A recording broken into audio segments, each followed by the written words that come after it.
पटोले पीछे चल रहे हैं। इस्लामपुर से जयंत पवार पीछे आगे चल रहे हैं, बारामती सीट से अजित पवार पीछे हैं, वहीं वर्ली सीट से आदित्य ठाकरे आगे चल रहे हैं। राज ठाकरे के बेटे अमित ठाकरे माहिम सीट से आगे हैं। अमित ठाकरे माहिम सीट से आगे चल रहे हैं। मजेदार बात है, 3 ठाकरे मेरे ख्याल से अमित ठाकरे, आदित्य ठाकरे, उद्धव ठाकरे, ये ठाकरे उतरे हुए हैं सब में। तो ये ठाकरे की टसल भी यहाँ पर देखेगी। लेकिन अजीब, जो मैं नाम ले रहा था, नाना पटोले पीछे और अजीत पवार पीछे।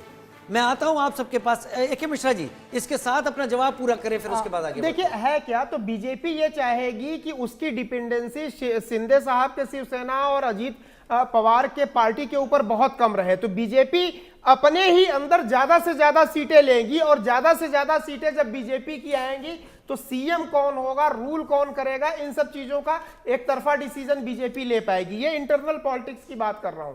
रही बात ये ठाकरे साहब की, परिवारवाद का इससे बढ़िया उदाहरण क्या हो सकता है साहब? कोई भी पक्ष हो, पक्ष विपक्ष, देखिए 3 ठाकरे सामने आ गए, अभी अगले साल तक 2-4 इनके परिवार के और लोग आ जाएंगे। नहीं, राज ठाकरे और उद्धव ठाकरे में तो डिफरेंसेस हैं, वो आप परिवारवाद में नहीं ला सकते। शायद वो तनाव ही था जिसके चलते हमें राज ठाकरे अलग हुए थे उद्धव ठाकरे से। ये बात मैं मानता हूं, वो भी एक सत्ता की लड़ाई थी, गद्दी की लड़ाई थी, राज ठाकरे अलग हुए।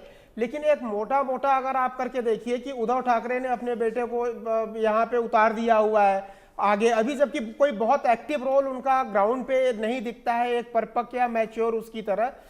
तीसरी इंपॉर्टेंट चीज ये है कि झारखंड में आप ये देखिए, वहां पे जो नेक टू नेक फाइट चल रही है, ये दिखाता ये है कि हो सकता है कि बहुत मार्जिन से विक्ट्री हो। फिर राकेश से समझेंगे। राकेश, लास्ट में जो 38 सीटें सेकंड फेज में हुई, ये संथाल की थी, और कहते हैं कि ये आदिवासी तय करता है कि सत्ता की तस्वीर किसके साथ बन रही है। ये जो कांटे की टक्कर है, वही इशारा दे रही है कि 38 सीटें झूल रही हैं दोनों के बीच में। देखिए, सही कहा राजीव, और इसका असर, क्योंकि संथाल में जो जिस तरह से